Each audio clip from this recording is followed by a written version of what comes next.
میں قرآن کی آیت بتا رہا تھا, قرآن میں اللہ نے کیا کہا ہے, وَجَعَلْنَا نَوْمَكُمْ سُبَاتًا. میں آپ کو ٹینشن ڈپریشن سے بچنے کی اصل چیز بتا رہا ہوں. قرآن کیا کہتا ہے؟ قرآن نے کافی چائے کا تذکرہ نہیں کیا. قرآن نے کیا کہا ہے, ہم نے رات بنائی لتسکنو, تاکہ تمہیں کیا ملے, سکون. دماغ کو کیا ملے, فریش ہو جائے دماغ. سکون ملتا تو فریش ہوتا ہے نا. لیکن وہ کون سی رات؟ وہ یہ والی راتیں نہیں ہیں جو آج ہماری راتیں گزر رہی ہیں. پوری رات موبائل پہ, پوری رات آپ فون پہ گپے مار رہے ہیں. اس رات کو اللہ نے سکون کے لیے نہیں بنایا. وہ رات بنائی ہے جس کے بارے میں قرآن کہتا ہے وَجَعَلْنَا نَوْمَكُمْ سُبَاتًا. 30ویں پارے کا پہلا رکوع. سب عربی میں کسے کہتے ہیں؟ کاٹنے کو. اللہ کہتے ہیں ہم نے تمہاری نیند کو کاٹنے کا ذریعہ بنایا. کینچی ہے یہ نیند. کیا مطلب کاٹنے کا؟ آپ کا جو اس دنیا سے کنیکشن ہے نا, جو تاریں گئی ہیں جہاں سے اس دنیا کے سگنل آپ کے دماغ میں آ رہے ہیں, نیند ان سگنل کو کیا کر دیتی ہے, اس تاروں کو کیا کر دیتی ہے, کاٹ دیتی ہے. دیکھو ایک آسان مثال سے بات سمجھاتا ہوں. انسان کے جسم کے ہر پارٹ کو آرام چاہیے کہ نہیں چاہیے؟ بولو, آرام کسے کہتے ہیں؟ آپ کی باڈی کا جو پارٹ کسی کام میں مشغول ہو تو کچھ وقت کے لیے اس سے وہ کام چھڑا دیا جائے, اس کو ریسٹ کہتے ہیں. اٹ از کالڈ, بولو نا, ریسٹ. مثال کے طور پر میں بول رہا ہوں, اب میرے گلے کا کام ہے بولنا. بولتے اگر میں کبھی خاموش ہی نہ ہوں تو مجھے گلے کو آرام دینے کے لیے کچھ وقت کے لیے کیا کرنا پڑے گا؟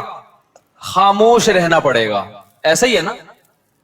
تو گلے سے کام تھا بولنا, اس کا ریسٹ کیا ہے؟ اس سے بولنا آپ چھڑوا دیں تو کچھ وقت کے لیے سکون میں آ جائے گا, دوبارہ بولنے کے قابل ہو جائے گا. کان کا کام کیا ہے؟ سننا. ہر وقت سنتے آدمی کہتا ہے بند کر یار اس کو, تھک جاتا ہے نا کان, یار تھوڑی دیر سکون کا ماحول چاہیے, کچھ نہیں سننا ہم نے. ٹانگوں کا کام کیا ہے؟ ابے بولو نا, چلنا. چلتے ایک وقت آتا ہے آپ کہتے ہیں یار بیٹھ جاؤ یار, کچھ دیر ریسٹ کر لو, لیٹ جاؤ, کچھ آرام دے دو. تو ٹانگوں سے چلنا چھڑوا دینا یہ ٹانگوں کا ریسٹ ہے. ایسے ہے یا نہیں ہے؟ جم میں آپ جاتے ہو, وزن اٹھا رہے ہو, 3 سیٹ لگا لیے, 4 سیٹ لگا لیے, اب نہیں اٹھا جا رہا تو آپ کا ٹرینر آپ کو کیا کہے گا؟ بھائی اب بازو کو تھوڑی دیر کیا دے دے, ریسٹ دے دے. جو کام میں مشغول تھا اس سے وہ کام چھڑوا دے. اب دیکھو یہ سارے کام جو ہماری باڈی کر رہی ہوتی ہے, ان کو چھوڑنے کا آرڈر دماغ دیتا ہے.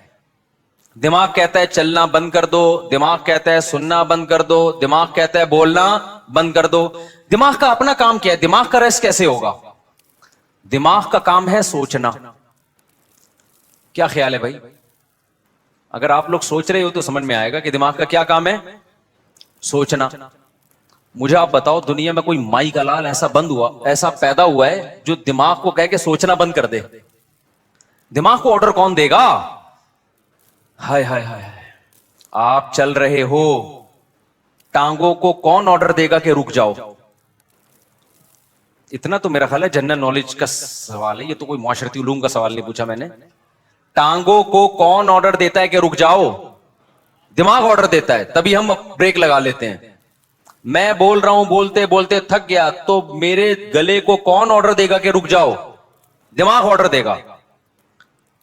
اس سے پتا چلتا ہے آرڈر دینے والا ہمیشہ اس سے سپیریئر ہوتا ہے.